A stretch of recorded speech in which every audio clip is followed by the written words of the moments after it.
القریب القریب الحسین حسین الشہید شہید الحسین.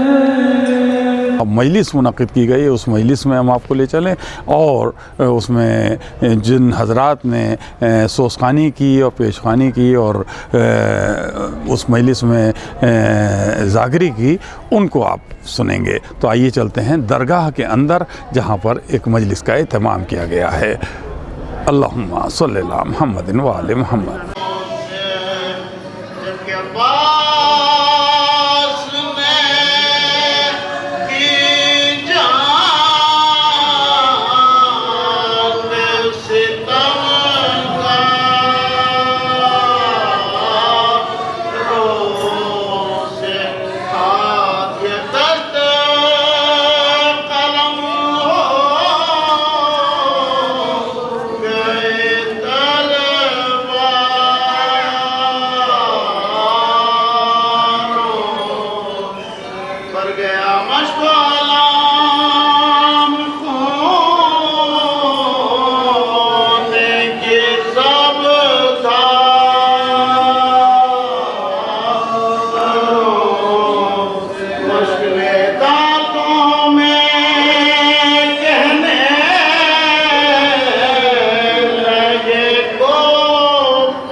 عرض کرتی تھی رو رو کے صغرا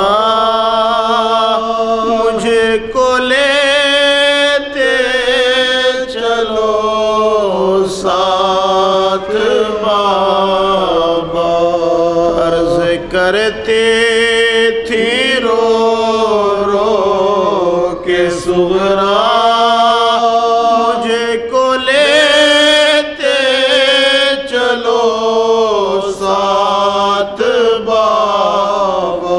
چھوڑے جاتے ہو یہاں کس پتنہا مجھے کو لیتے چلو ساتھ بابا.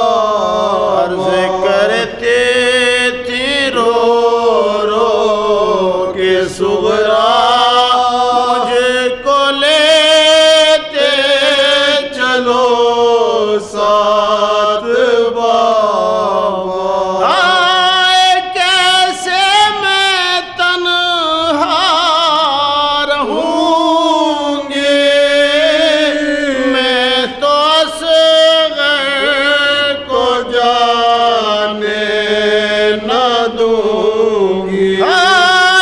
کیسے میں تنہا رہوں گی، میں تو اصغر کو جانے نہ دوں گی. چھوڑنا ہونا ان کا گوارا مجھے کو لیتے چلو ساتھ بار. کرتے تھی رو رو کے صغرا مجھے کو لیتے چلو ساتھ بار.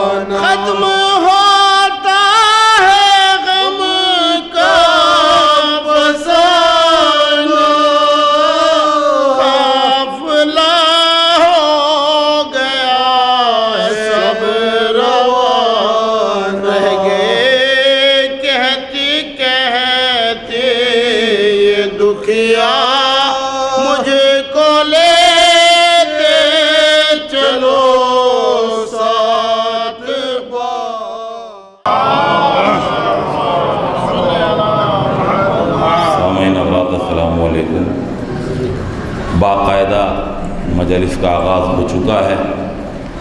پپن بھائی کو حکم ہے سلیم بھائی کو اور شان بھائی کو پڑھوانا ہے۔ 4 مصروں سے میں شان عارفی صاحب کو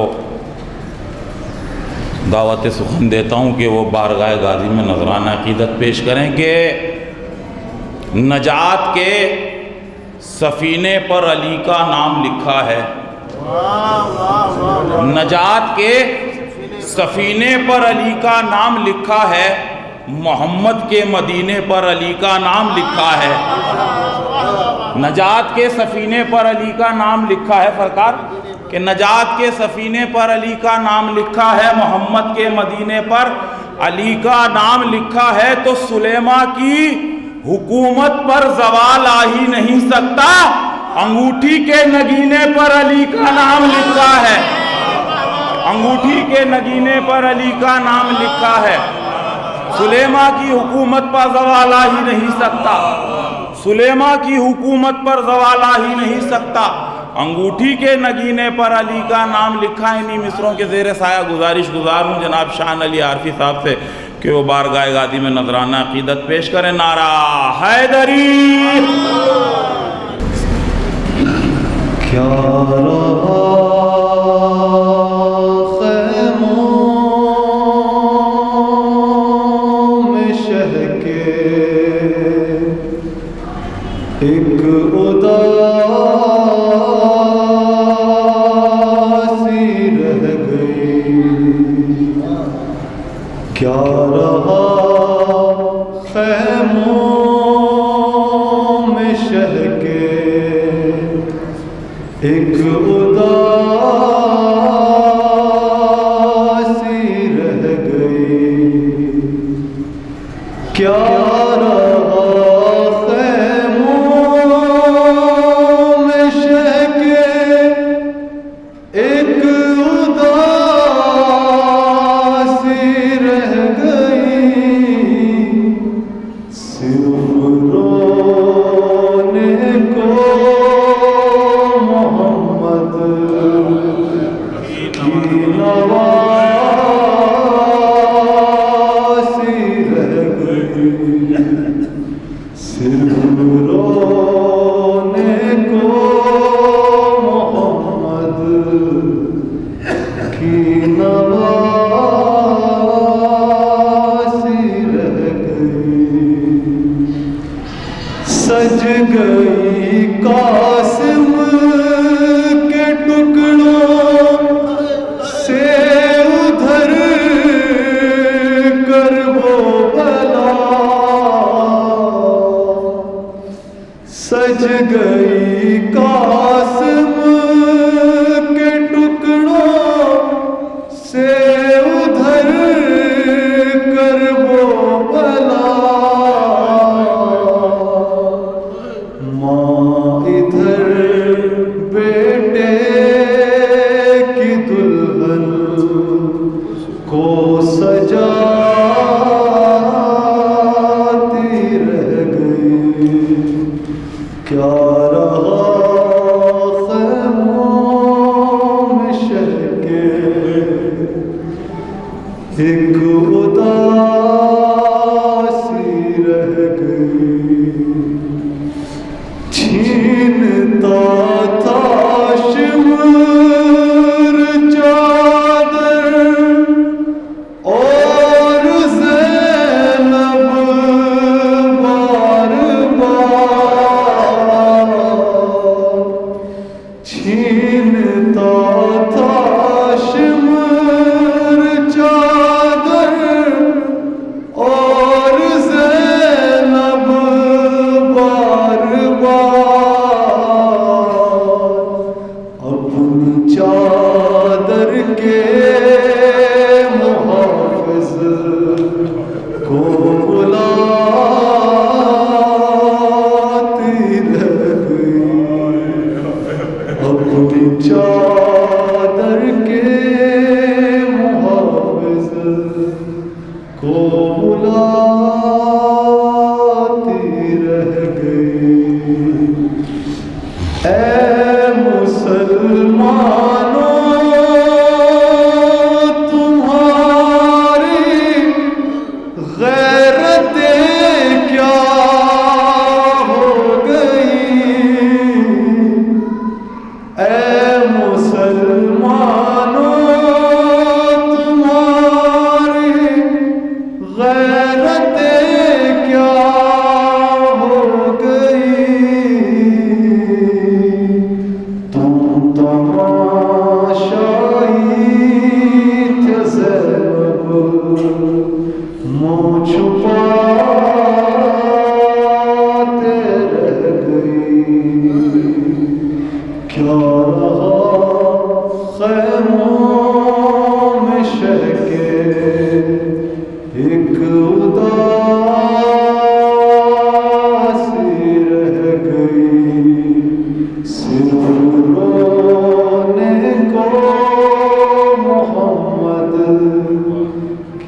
نواسی رہ گئی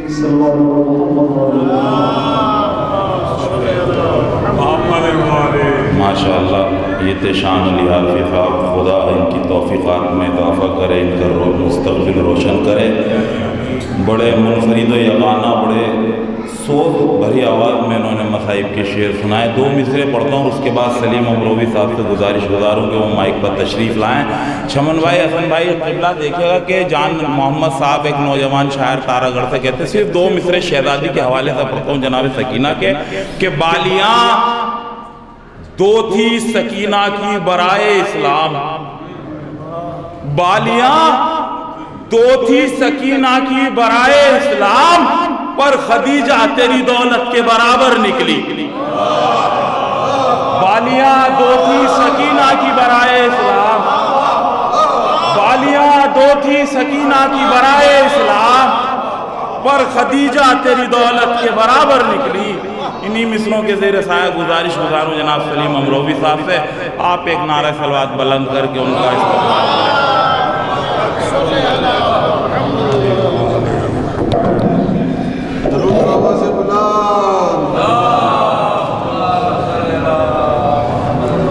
ایک بار بلند آواز میں نعرہ صلوات پڑھ لیجیے.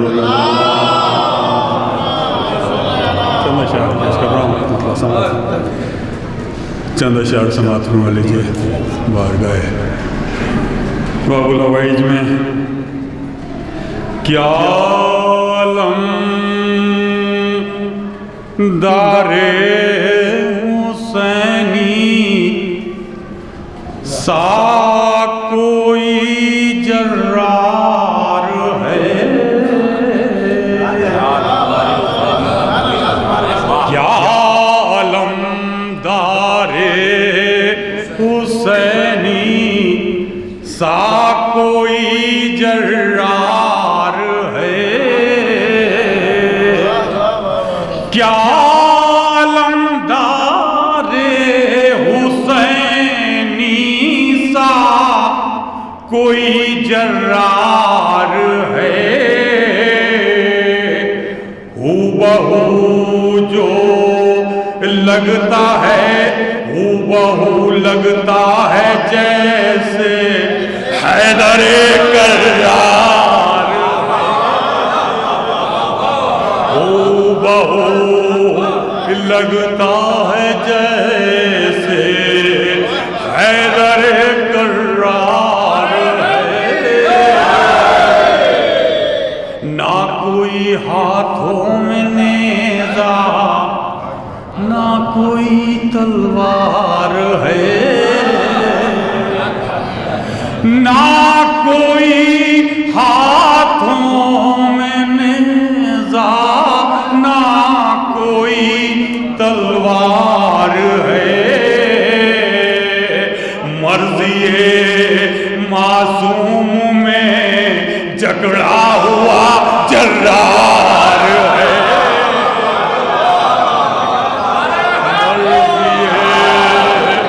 معصوم میں جھگڑا ہوا جرار ہے. اور یہ شعر بھی دیکھیں خاص طور سے مطلع دیکھیے گا تمام مومنین کی خدمت میں کہ جیب میں جس کی نہ کوئی درہم و دینار ہے. چمن بھائی کو کیا کہنا ہے؟ جیب میں جس کی نہ کوئی درہم و دینار ہے، جیب میں جس کی نہ کوئی درہم و دینار ہے، پھر بھی مالا مال مولا آپ کا زوار ہے، پھر بھی مالا مال مولا آپ کا زوار ہے، اور چند لمحوں میں الٹ سکتا تھا چند لمحوں میں الٹ سکتا ہے فوجوں کو جری، چند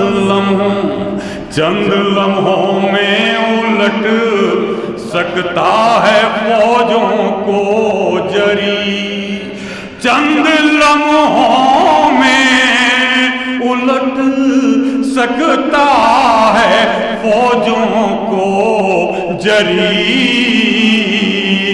چند لمحوں کی اجازت شاہ کی درکار ہے، چند لمحوں کی اجازت شاہ کی درکار ہے، آ رہے ہیں نہر پا عباس غازی اس طرح، آ رہے ہیں نہر پا عباس غازی اس طرح، آ رہے ہیں نہر پا عباس غازی اس طرح، دشمنوں میں کھلبلی ہے روکنا دشوار ہے، دشمنوں میں کھلبلی ہے روکنا دشوار ہے، اس جہاں میں کیا کوئی دیکھا ہے ایسا باوفا، اس جہاں میں کیا کوئی، اس جہاں میں کیا کوئی دیکھا ہے ایسا باوفا، ہے جو سقائے سکینہ قافلہ سالار ہے جو سقائے سکینہ قافلہ سالار ہے، اور ہے شجاعت میں سخاوت میں بلاغت میں علی، ہے سخاوت میں، ہے شجاعت میں سخاوت میں بلاغت میں علی، ہے شجاعت میں سخاوت میں بلاغت میں علی، پھر بھی غازی کے یہاں ایثار ہی ایثار ہے،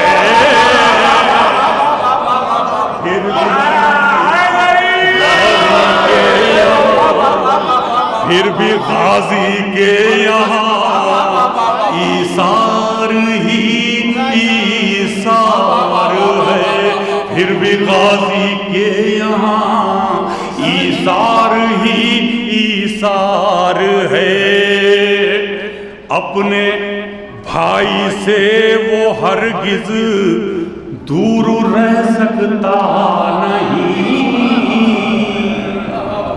اپنے بھائی سے، دیکھیں پیغام ہے مولا کی درگاہ سے، اپنے بھائی سے وہ ہرگز دور رہ سکتا نہیں، اپنے بھائی سے وہ ہرگز دور رہ سکتا نہیں، جس کی نظروں میں بھی مولا آپ کا کردار ہے،